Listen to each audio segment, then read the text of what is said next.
In this lecture of object-oriented programming with C++, today we are going to discuss about another important part, that is passing object inside a function or as an argument. So basically when we pass some argument or any parameter inside a function, we can use three calling convention method like pass by value method or pass by address method or pass by reference method. So here today we will discuss about using pass by value method, how object can be passed as a argument here.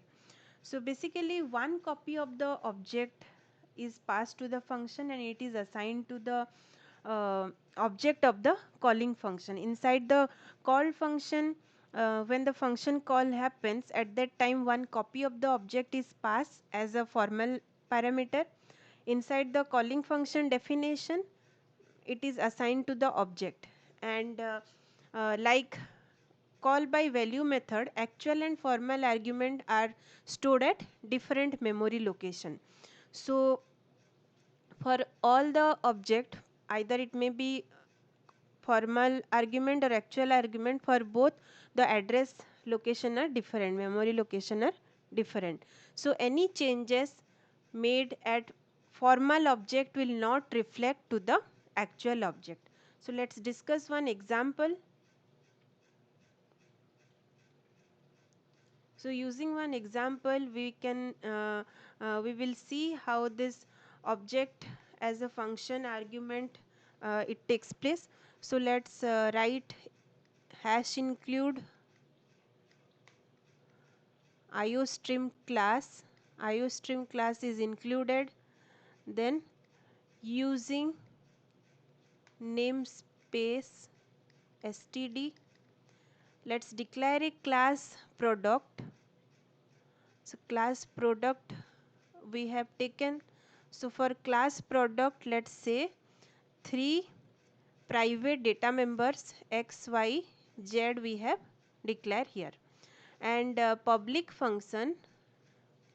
member function, let's say two public member function will take. One is void get to input all the data for our private data members xyz, and void display. So void display will basically accept the object type argument or class type argument. So we need to write the class name here.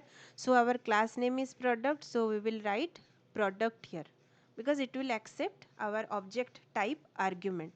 So we declare the member function inside the class. So let's say write the definition for all the member function.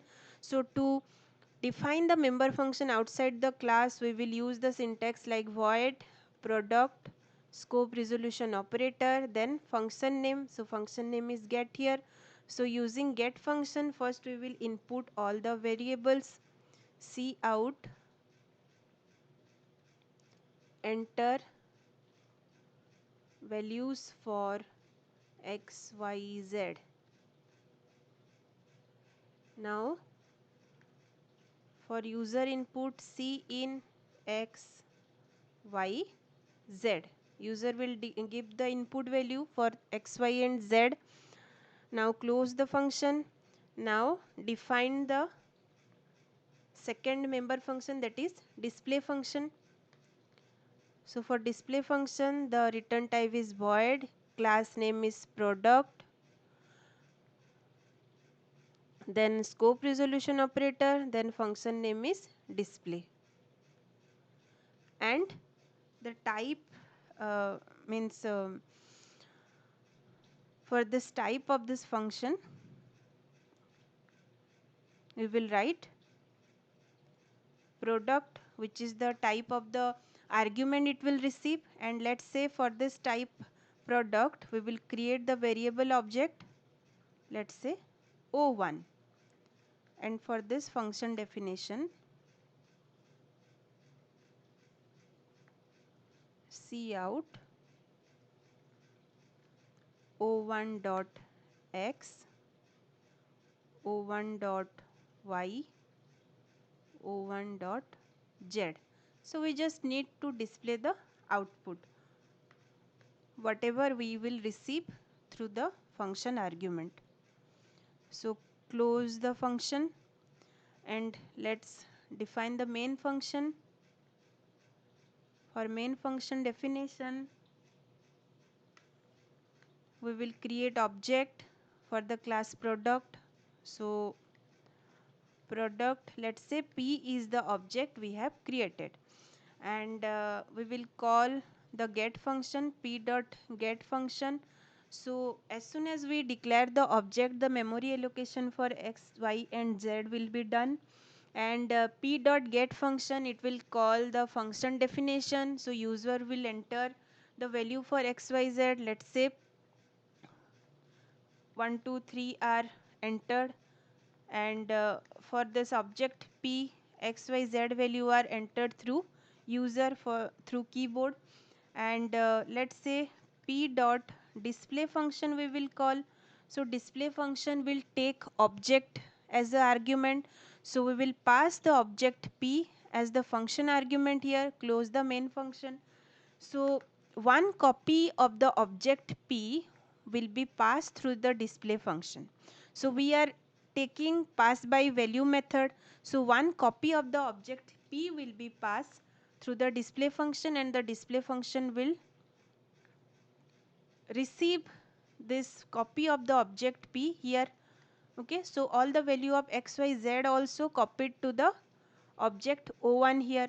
So when we display the output through the cout statement, so whatever the copy it has received from P to object O1, all will be displayed. Like here O1.x will display 1, O1.y will display 2, O1.z will display 3, because each have received the copy from the object as a function argument. So similarly, object as a pass by reference method also we can pass, and object as pass by address method can also be used here. In this particular program we discussed about only object as function argument and using pass by value method only. Thank you.